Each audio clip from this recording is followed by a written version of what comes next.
Los escalones de madera crujieron bajo las botas de cuero negro de Daisuke Serizawa. Eran 14 por piso. 64 en total desde el tercero hasta la calle. Los había contado todas las mañanas durante 9 años, desde que se mudó ahí después del incendio de marzo del 45 que se llevó a Emiko. Ahora no los contaba. Iba mirando al suelo, el hombro derecho caído por el peso del maletín, la espalda rígida como un palo mojado después de 3 horas y media dormido encorvado sobre la mesa. El descansillo olía a humedad, yeso viejo y orina de gato en el rincón del segundo piso.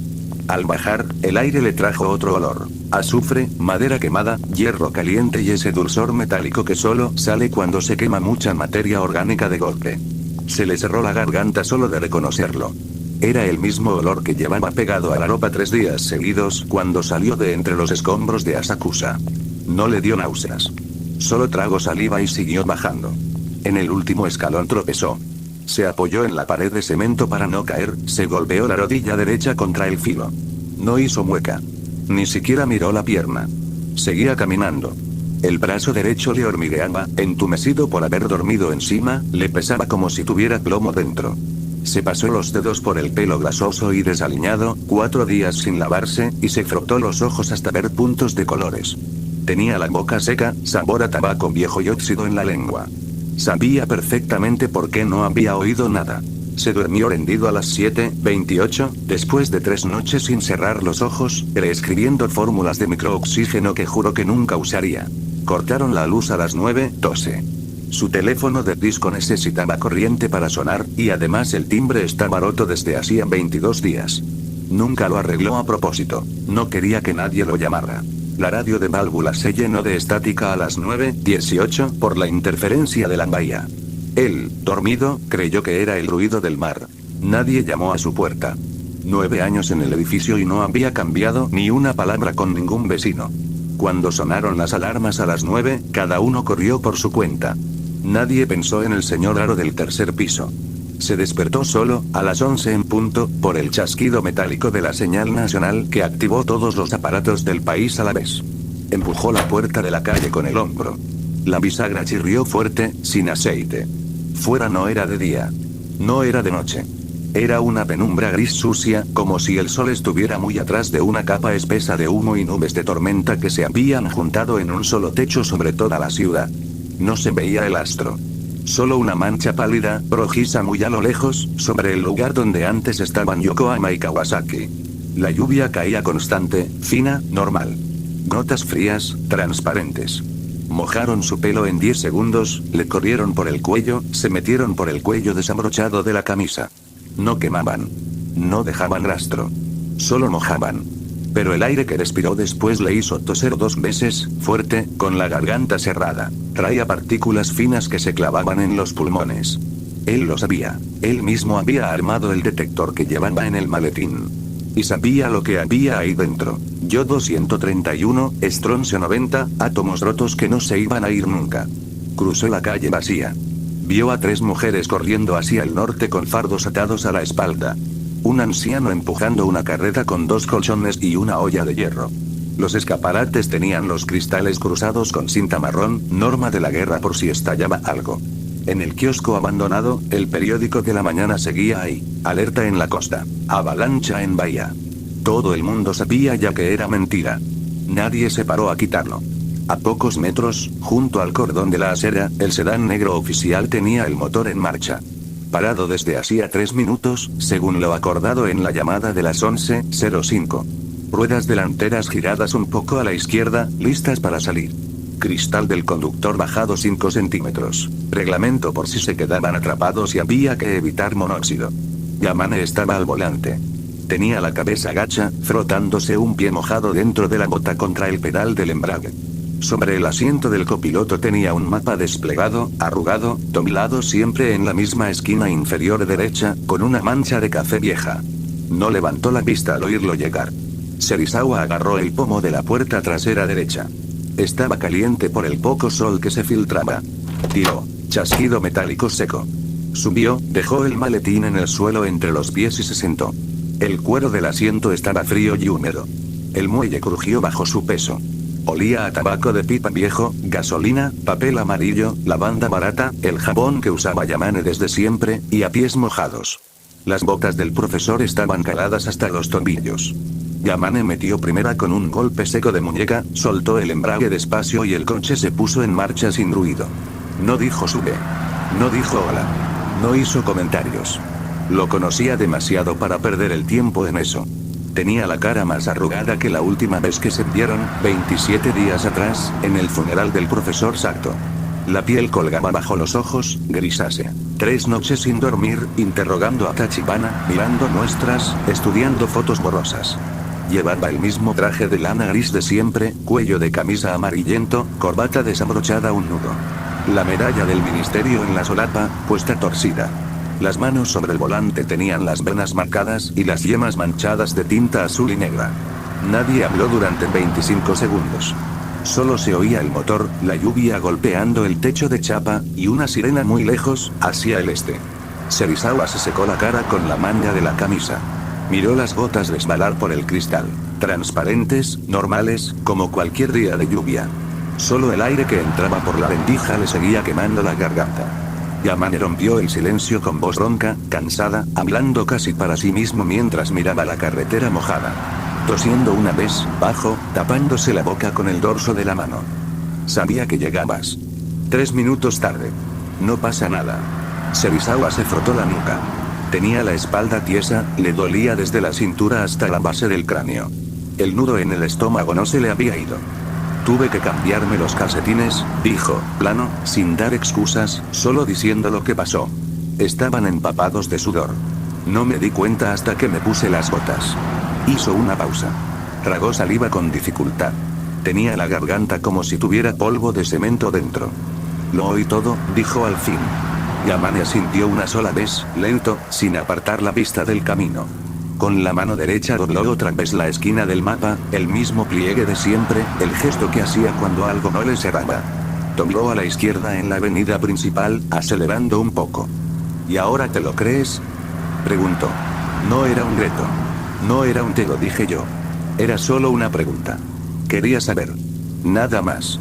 Serizawa miró por la ventanilla trasera. Su edificio ya no se veía. Pasaban por delante de la escuela primaria del barrio. Patio vacío, puertas abiertas de par en par. En el suelo, cerca de la verja, había un solo zapato de niño de cuero marrón, abandonado. Nadie lo había recogido. Nadie se había parado. No, respondió, lento, eligiendo bien las palabras, sin mirar a Yamane todavía. No lo creo. Lo sé. No es lo mismo. Se hizo otro silencio. Yamane bajó una marcha para subir la cuesta de los caminos altos del oeste, saliendo de la ciudad hacia las colinas. El motor se quejó un poco, trabajando más fuerte. Él conducía tenso, los codos un poco separados, la mirada saltando de la carretera al retrovisor y otra vez a la carretera. Comprobaba todo el rato que la columna de humo no crecía más rápido que ellos. Serizawa se reclinó en el asiento. Cruzó los brazos. Las mangas le llegaban desiguales a los codos. El cuello de la camisa abierto 2 botones, se le veía la clavícula marcada. Había perdido casi 7 kilos en 2 meses, comía una vez al día, solo cuando el cuerpo se lo exigía a gritos. Empezó a hablar despacio, mirando sus propias manos en el regazo. No levantó la vista. Tú tuviste razón, dijo. La voz le salió plana, como si estuviera leyendo un informe que no le importa. Yo no te creí. Hasta hoy, a las 11:01, mientras sonaba la radio, pensé que estabas loco. Yamane giró un poco el cuello hacia la derecha, sin dejar de mirar el camino. Lo vio de reojo por el espejo interior. No dijo nada. Lo dejó seguir. Pensé que el dolor te había roto, continuó Serizawa. Hizo una pausa larga. Se le trabó un poco la voz al nombrarla, pero no se cortó, no lloró, solo tragó y siguió. Que después de Emiko, después de los bombardeos, ya no distinguías bien las cosas. Lo de los reptiles, lo de Bikini, lo de un ser que se come la radiación en vez de morir con ella, leí los artículos. Sé quiénes son Annie y Strassman. Sé cómo funciona la fisión. Eso es ciencia. Está demostrado. Se pasó la lengua por los labios secos. Afuera pasaba un camión de 2 toneladas del ejército, lleno de soldados con cascos TAC-90 y fusiles Arisaka. Iban hacia el este. ¿Hacia dónde venía la cosa? Nadie miró a nadie. Lo que no me creí, dijo Serizawa, y ahora sí levantó la vista, clavándosela a Yamane por el espejo, negando con la cabeza muy despacio, como si todavía no se lo creyera ni él mismo, fue que un bicho vivo pudiera hacer eso. Que la radiación no lo matara, sino que lo hiciera más fuerte. Que cada golpe lo hiciera más grande, más duro, más rápido. Me pareció el delirio de un viejo que había perdido demasiado. Otra pausa. Tragó de nuevo. Se le notó la nuez subir y bajar en la garganta. Firmé los papeles ante el comité, admitió. Lo dijo como quien confiesa un robo pequeño, que le pesa más que cualquier delito grande. Firmé todo. Dije que había revisado tus datos, que tus conclusiones eran razonables. Pero no leí ni una sola hoja. Lo hice por ti. Porque cuando mi padre murió en Manchuria, tú me pagaste la universidad. Porque cuando nos quedamos sin casa, nos dejaste dormir en tu sofá 3 meses. Y sobre todo, se cortó. Cerró los ojos un segundo. Los abrió secos. Lo hice por ella. Por Emiko. Sé que si hubiera estado ahí, me habría dicho que te hiciera caso. Arriesgué la carrera, el nombre, todo, por lealtad. Porque pensé que te iban a encerrar. Que nadie te iba a creer nunca. Y que al menos te habría dado la razón una vez. Ahora sí se cayó del todo. Apoyó la frente en el cristal. El vidrio estaba frío por fuera, caliente por dentro. Se empañó con su aliento. Nadie habló durante 58 segundos. Yamane seguía subiendo la cuesta, cambiando de marcha cuando hacía falta, sin prisa pero sin parar. La lluvia seguía igual. De vez en cuando tosía bajo, por el aire ácido que entraba por la ventana. Soltó un suspiro tan largo que pareció que se llevaba todo el aire del coche consigo. Negó con la cabeza muy despacio. Se pasó una mano por el pelo blanco, despeinado, que ya no se cortaba desde que llegaron los primeros informes raros de Odo. No te culpo, dijo al fin. La voz le sonó más vieja que nunca. Yo mismo no me lo creía, cuando el chico me lo contó. Serizawa levantó la frente del cristal. ¿Tachibana? Preguntó. El pescador de Odo. 17 años, asintió Yamane, y tosió otra vez. El único que habló claro. Dijo que salió del mar arrastrándose. Que medía 5 metros. Que la piel era como roca viva, que quemaba todo lo que se le acercara sin tocarlo. Dijo que le metieron un cañonazo de tipo 95 directo en la cabeza. Que se la partieron en 2. Y que no murió. Dijo que la herida brilló, que se volvió más rápido, más fuerte, que destrozó el tanque a mordiscos y uñas. Todos le dijimos mentiroso. Yo primero.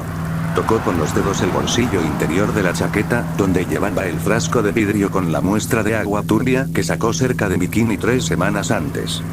Luego analicé las muestras, siguió, como si leyera un informe que se sabe de memoria. 100 veces el límite mortal de radiación. Y había restos de tejido. Células que no se parecían a nada que exista. Las puse bajo más radiación en el laboratorio. Crecieron. Se multiplicaron. Se hicieron más resistentes. Entonces pensé que tal vez el loco no era yo. Giró el volante suavemente para tomar una curva a la izquierda. La cima de la colina estaba ya a menos de 200 metros. Todos nos equivocamos, dijo. Todos creímos que se quedaría en el mar. Que no subiría. Que las matemáticas no fallaban. Los modelos decían que un cuerpo de esa masa no podría sostenerse en tierra firme. Los modelos no saben que no es un animal normal. Que es algo roto. Algo que no debería existir. Lo hicimos nosotros con las bombas. Y no sigue ninguna regla que nosotros conozcamos. Lo miró por el espejo una última vez. No había reproche en la mirada. Solo una tristeza tan vieja que ya no tiene nombre. Tú me creíste por Emiko, dijo. Está bien. Es la mejor razón por la que alguien me pudo haber creído nunca. Ahora, asintió con la cabeza hacia adelante, hacia la cima. Ahora ya no importa quién tuvo razón. Ahora solo importa lo que viene detrás. Y lo único que sé de verdad es que nada de lo que tenemos le va a servir de nada. Ni tanques, ni cañones, ni aviones. Todo lo que le tiremos, solo lo hará más grande. El coche llegó al mirador. Yamane frenó suavemente, sin ruido. Metió punto muerto. Tiró del freno de mano. Chasquido metálico seco. Apagó el motor. De golpe, el silencio fue tan fuerte que dolió en los oídos. Solo quedaba la lluvia golpeando el techo, y el viento moviendo los árboles allá afuera. Primero notaron la vibración. Venía por la columna de dirección, por el suelo del coche, por los huesos de los 2 hombres. Un temblor bajo, constante, que no se oía, solo se sentía. Luego levantaron la vista al mismo tiempo, hacia la ventanilla derecha. A poco más de 1200 metros, entre la niebla aceitosa y el...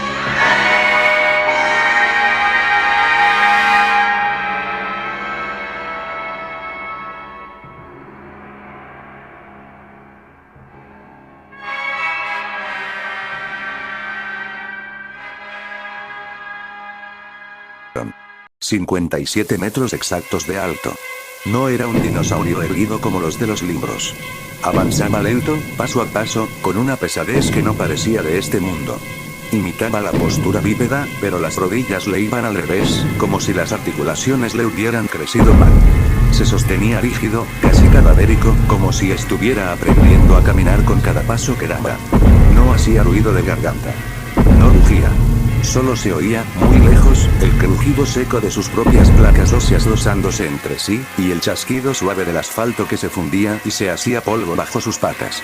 La piel era gris plomo, agrietada como lava que se enfrió mal. Por todas las grietas se veía carne roja oscura, brillante, que parecía arder por dentro. No tenía ojos. Solo dos huecos negros, profundos, vacíos, que miraban siempre al frente, sin desviarse nunca. En la espalda, unas placas blancas y amarillentas sobresalían como dientes rotos. De vez en cuando, todo el cuerpo temblaba un poco, como si algo dentro de él estuviera luchando por salir o por quedarse quieto. No golpeaba los edificios por furia. No destruía por odio. Simplemente pasaba. Y todo lo que rozaba, todo lo que pisaba, dejaba de existir. Iba derecho hacia el este. Derecho hacia Ginza. Serizawa respiró hondo por la nariz. Se le olvidó soltar el aire. Buscó sin mirar el maletín entre los pies, lo abrió, sacó el detector de radiación que él mismo había armado pieza por pieza. La aguja saltó hasta el final de la escala, golpeó el tope y se quedó ahí, temblando. Él no lo miró. Tenía los ojos clavados en la masa gris que seguía avanzando allá abajo. Yamane apretó el volante con tanta fuerza que los nudillos se le pusieron blancos. No dijo nada. Nadie dijo nada. La lluvia seguía cayendo, normal, fría, transparente, sobre el techo del coche. Más allá, a 1200 metros, la cosa dio otro paso. El suelo del Nissan Tama tembló.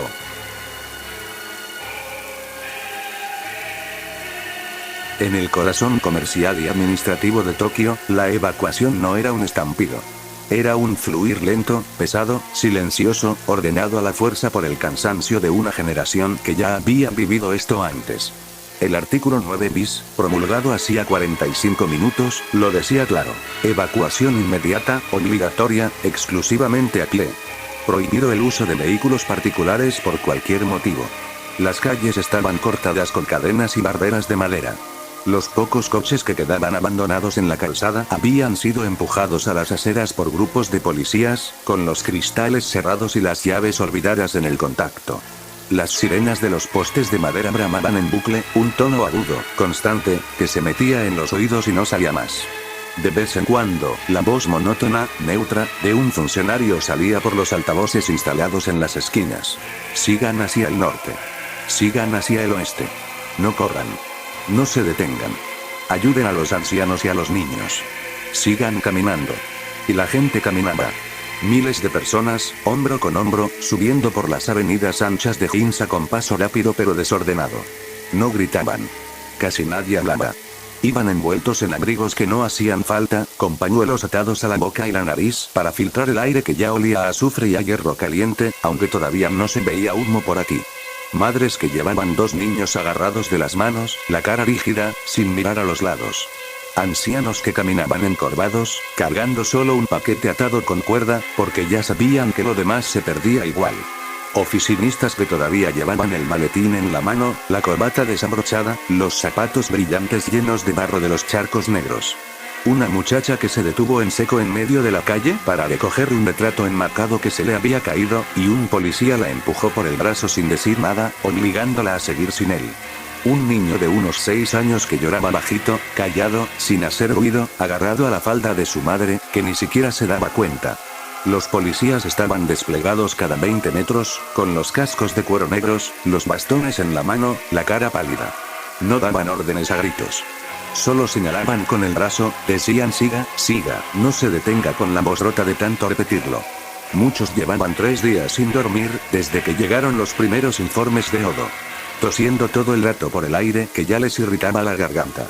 En las esquinas principales, los bomberos habían abierto las líneas de manguera. No para apagar incendios. Todavía no había fuego en Ginza.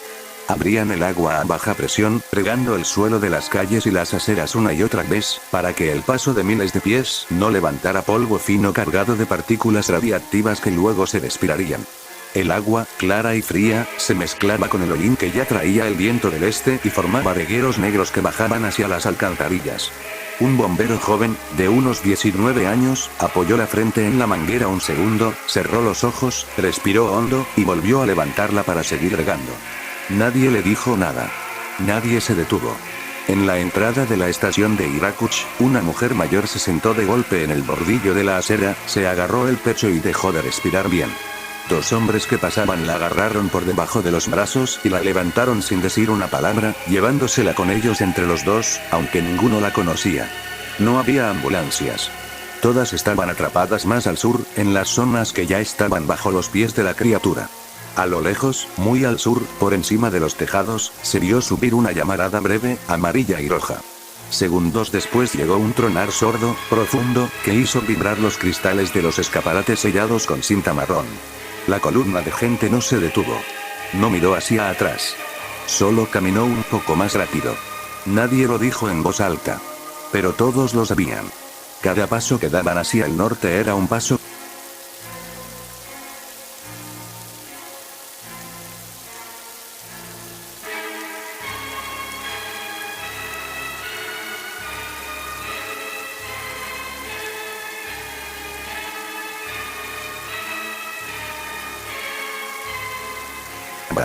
La sesión extraordinaria de la dieta se cortó en seco sin votación, sin discurso final, sin la frase de vigor de se levanta la sesión. El presidente de la Cámara Baja golpeó el martillo una sola vez, fuerte, sobre el estrado, y dijo solo 3 frases. Se confirma trayectoria directa sobre este recinto. Se confirma emplazamiento de artillería pesada en Shinjuku, con abanico de fuego que nos incluye. Orden de evacuación inmediata de todo el personal. Quien se quede, lo hace por su cuenta. Nadie protestó. Nadie pidió la palabra. Todos los diputados, asesores, secretarios y guardias se pusieron de pie a la vez, arrastrando las sillas contra el suelo de madera, y empezaron a salir por las puertas laterales en silencio. Papeles impresos, mapas desplegados, carpetas confidenciales quedaron tirados por los bancos y por el pasillo central. Nadie se agachó a recoger nada. En el despacho del primer ministro, en el ala este, seguían 4 hombres. El propio primer ministro, el ministro de Defensa, el jefe del Estado Mayor Conjunto y el ministro de Justicia. Sobre la mesa de caoba había un mapa desplegado de toda la cuenca, con una línea roja trazada a lápiz que salía de Shinagawa, subía recta por el centro y terminaba en el centro de Ginza. Encima de la línea, un número escrito con letra firme. 2 kilómetros por hora.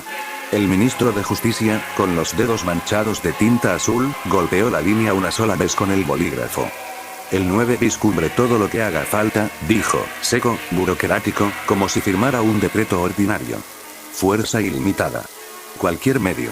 No hay responsabilidad penal para nadie mientras dure el estado de excepción. Está escrito. El jefe del Estado Mayor movió la cabeza sin levantar la vista del mapa. Tenía una cicatriz blanca que le cruzaba la mejilla izquierda, de la guerra en China. Tenemos 78 piezas de 155 milímetros emplazadas en las alturas de Yotsuya y Shinjuku, dijo. 124 carros M4 Sherman en 3 líneas, desde Shinagawa hasta el puente de Kanda. Aviación lista para despegar en 5 minutos. Pero, hizo una pausa. Tragó saliva. Por primera vez levantó la vista, mirando a los otros 3 uno por uno. Pero si lo que dice Yamane es cierto, si cada impacto lo hace más fuerte, le estamos dando de comer a puñados. El primer ministro, que había estado callado todo el rato mirando por la ventana hacia el este, se giró. Tenía la cara gris, ojeras negras, la camisa empapada de sudor por el cuello. ¿Y qué quiere que haga, general?, preguntó. No gritó. Estaba demasiado cansado para gritar. Que lo dejemos pasar. Que entre en el centro sin disparar ni una bala. ¿Qué le digo mañana a los millones que se queden sin casa, sin familia, sin nada? ¿Que no disparamos por si acaso lo hacemos más grande? Nadie respondió. Desde fuera, por la ventana abierta, llegó el ruido de los primeros camiones de artillería pasando por la avenida a toda velocidad, las cadenas de los camiones golpeando el asfalto con un estrépito metálico constante. El ministro de Defensa cerró la carpeta que tenía delante. Se la metió bajo el brazo. Tenemos que intentarlo, dijo. Es lo único que tenemos. Si no funciona, ya veremos. Pero no podemos no hacerlo. Los cuatro salieron del despacho juntos. El pasillo estaba vacío, solo iluminado por las lámparas de emergencia que funcionaban con el generador auxiliar, porque la red del barrio ya se había cortado hacía 10 minutos. Los teléfonos de las paredes, todos muertos, colgaban de los cables como cuerpos sin vida. Bajaron las escaleras principales de mármol. En el vestíbulo, un guardia de seguridad esperaba junto a la puerta principal, con el fusil en la mano, la cara pálida. Les hizo un saludo militar rígido cuando pasaron. Nadie se lo devolvió. Fuera, en la plaza, esperaban 3 coches oficiales negros con los motores en marcha. Los choferes tenían las manos sobre el volante, mirando al frente, sin hablar. Los ministros se subieron sin decir nada. El primer ministro se detuvo un segundo en el escalón de entrada, miró una última vez hacia el sur, hacia donde el cielo ya era de un gris rojizo oscuro, y luego entró también. La puerta se cerró con un golpe sordo. Los 3 coches arrancaron al mismo tiempo, giraron a la izquierda por la avenida Uchisaiwaichi y se perdieron entre la columna de gente que caminaba hacia el oeste. En el edificio de la dieta ya no quedó nadie. Solo el guardia, que cerró la puerta principal con una barra de hierro y la aseguró con 2 candados gruesos. Luego se echó el fusil al hombro, miró una vez más hacia el sur, y empezó a caminar detrás de la gente, paso a paso, con la llave de los candados metida en el bolsillo del pantalón.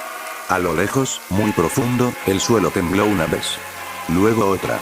Más cerca cada.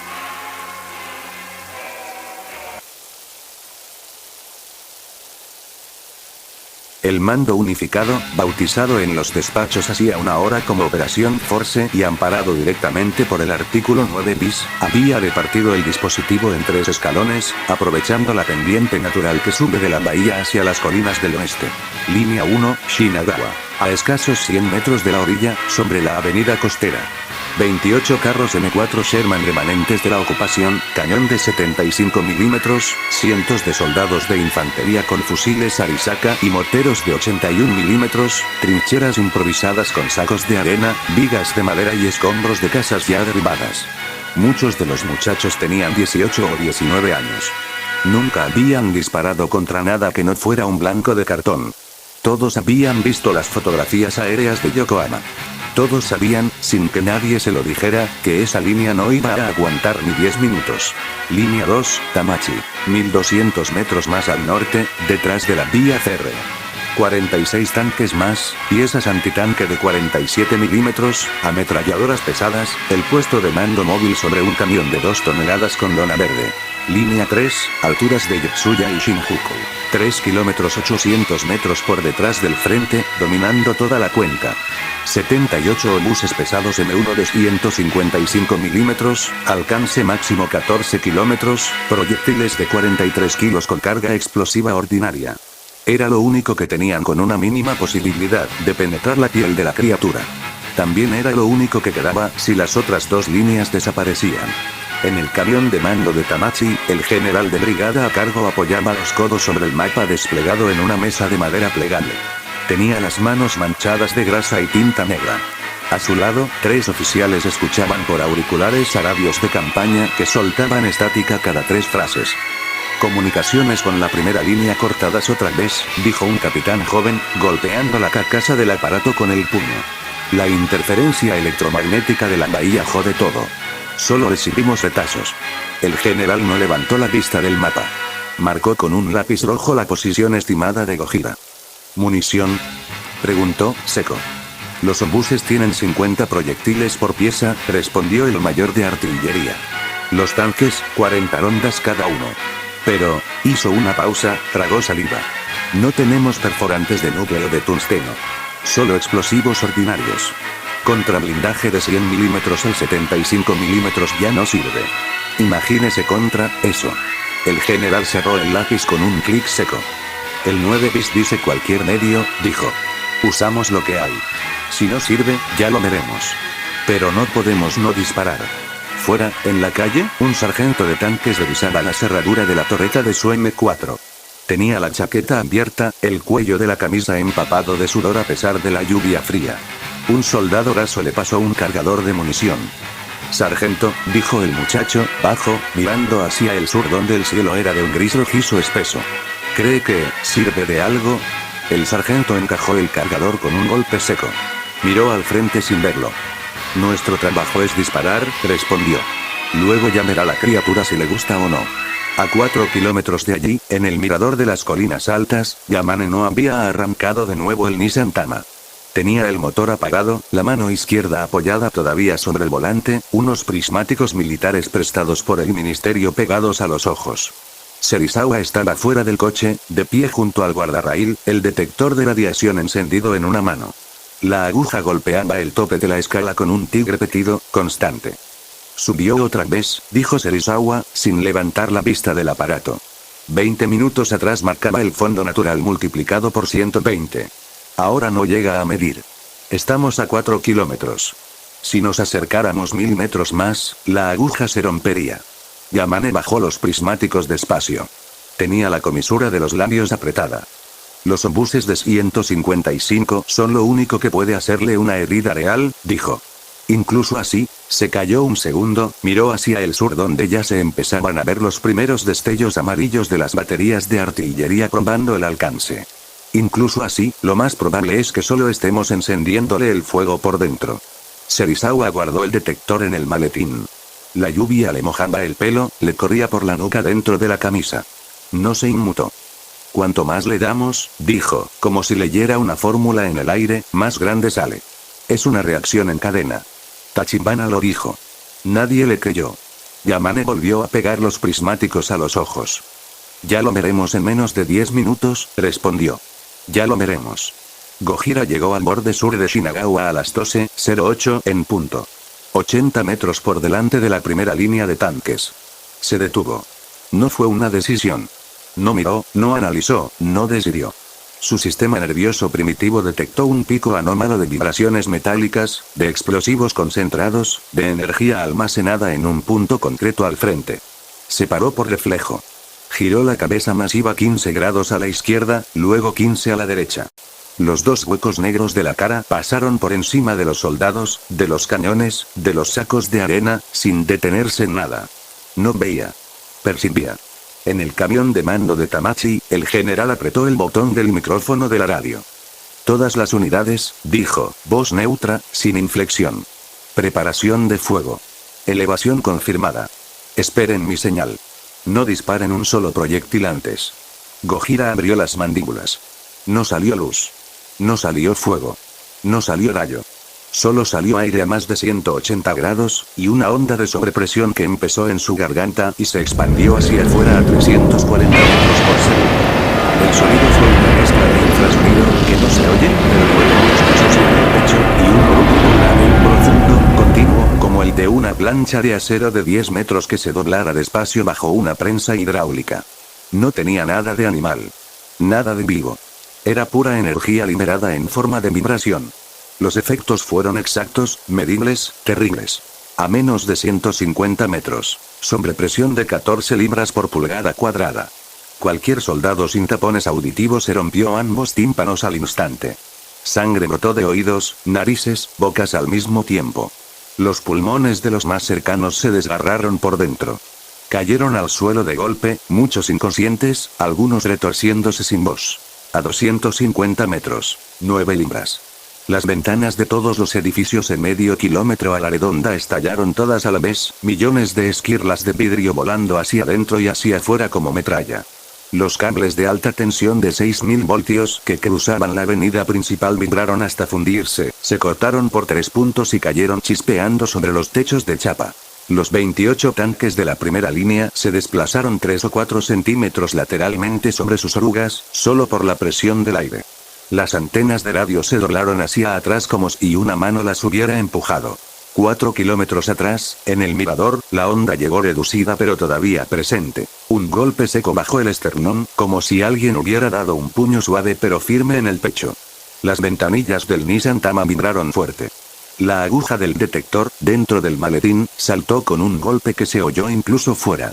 En el camión de mando, la mesa saltó del suelo un par de milímetros. Los prismáticos cayeron al suelo. El capitán joven se tapó los oídos con las manos, la cara desencajada. Primera línea, contesten. Gritó el general por el micrófono, golpeando la mesa. Contesten, maldita sea. Solo salió estática blanca, fuerte, ininterrumpida. El mayor de artillería se acercó a la rendija de la lona del camión, miró hacia el sur. Se puso pálido. General, dijo, muy bajo. Ya no se mueve nadie allá abajo. El general agarró el micrófono con más fuerza. Segunda línea, ordenó. Asumen el mando de fuego. Preparen salva coordinada de todas las piezas. A la señal. Salva coordinada. Gritó el general por la radio, y cortó la comunicación con un golpe seco. Todas las piezas, blanco central, fuego. Primero urgieron las alturas. Los 78 obuses de 155 milímetros de Yotsuya dispararon casi al unísono. Un tronar continuo, profundo, que hizo eco contra las colinas del oeste y volvió multiplicado. 78 proyectiles de 43 kilos cada uno, que describieron un arco de 12 segundos de vuelo y cayeron todos dentro de un círculo de 60 metros de diámetro, justo sobre el torso, las patas y la base del cuello de Gojira. Luego respondió la segunda línea. 46 cañones de 75 milímetros, fuego rápido, uno tras otro, un estruendo metálico ininterrumpido. Después los morteros de 81 milímetros, arrojando sus bombas en parábolas altas, que caían verticalmente sobre la espalda de la criatura. Las explosiones levantaron una nube negra, densa, que se tragó la silueta entera de 57 metros durante casi medio minuto. Dentro de la masa de humo se veían destellos amarillos y rojos, chispas de metal, fragmentos de algo más oscuro que se habían despedidos 30 o 40 metros hacia afuera. Cuando el viento movió un poco la cortina de humo, lo que se vio hizo gritar a media docena de soldados de la segunda línea, sin que pudieran evitarlo. Varios impactos directos de 155 habían abierto grietas grandes en la piel gris plomo. De ellas salía el líquido negro, espeso, aceitoso, que burbujeaba al contacto con el aire y olía a ozono y acero fundido. Un proyectil le había dado de lleno en una de las placas dorsales centrales, se la había arrancado completa y la había enviado volando hasta clavarse en el asfalto, inclinada, como una lanza de roca de 2 metros de largo. Gojira había dado un paso atrás, el suelo tembló, y se había encogido un poco, bajando la cabeza, cruzando los brazos delante del pecho para cubrir la zona más blanda entre las placas. No era un gesto de dolor. No sentía dolor. Era un reflejo automático de protección, igual que uno se cubre la cara cuando algo vuela hacia los ojos. Le pegó. Gritó un jefe de escuadrón por la radio, con la voz rota de la emoción. Se mueve atrás. Lo tenemos, carajo, lo tenemos. En el camión de mando, el general respiró hondo por primera vez en 10 minutos. Agarró el micrófono otra vez. Segunda salva, ordenó. Misma elevación. No dejen de disparar hasta que se acabe la munición. 4 kilómetros atrás, en el mirador, Yamane seguía pegado a los prismáticos. No compartía la euforía de nadie. Fruncía el ceño, cada vez más fuerte. Mira, le dijo a Serizawa, sin apartar la vista. Mira las heridas. Serizawa sacó el detector otra vez. La aguja golpeaba el tope con tanta fuerza que parecía que se iba a romper el cristal. Ya no marca, dijo. Me paso de escala. Las grietas, repitió Yamane. Mira cómo se cierran. Era cierto. Mientras hablaban, las heridas abiertas por los obuses se iban reduciendo. Los bordes se acercaban unos a otros. La carne roja oscura de dentro se cubría de una capa nueva de tejido más duro, más brillante, más oscuro que la piel original. Cada explosión que le pegaba alrededor elevaba un poco más la temperatura del cuerpo, aceleraba el metabolismo, alimentaba la regeneración. Cada proyectil le mete más energía de la que pierde por la herida, dijo Yamane, y por primera vez se le notó un hilo de miedo en la voz, muy fino, casi imperceptible. La energía cinética, la térmica, todo lo absorbe. Lo estamos cargando como una batería.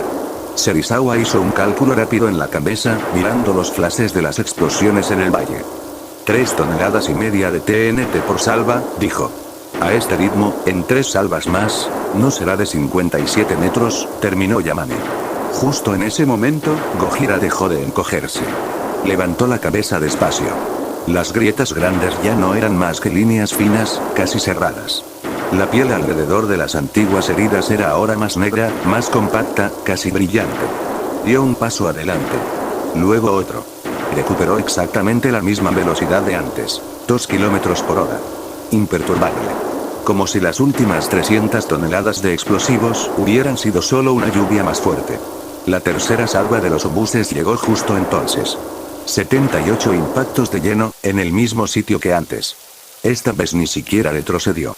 Solo movió un poco los hombros, un gesto mínimo, como si le hubieran tirado un puñado de guijarros pequeños. No bajó la cabeza. No se cubrió. Siguió caminando. En el camión de mando, el general lo vio por los prismáticos nuevos que le había alcanzado el mayor. Soltó el aparato sobre la mesa de madera. No gritó. No dio nuevas órdenes enseguida. Se quedó quieto, mirando la silueta gris que avanzaba lenta, imparable, saliendo de entre el humo de sus propias explosiones. Maldita sea, dijo, muy bajo, solo para sí mismo, con la voz seca y rota. Ahora ya ni siquiera le hace cosquillas. La lluvia seguía cayendo, transparente, indiferente, sobre las llamas que empezaban a brotar en los edificios alcanzados por metralla perdida. Más allá, Gojira dio otro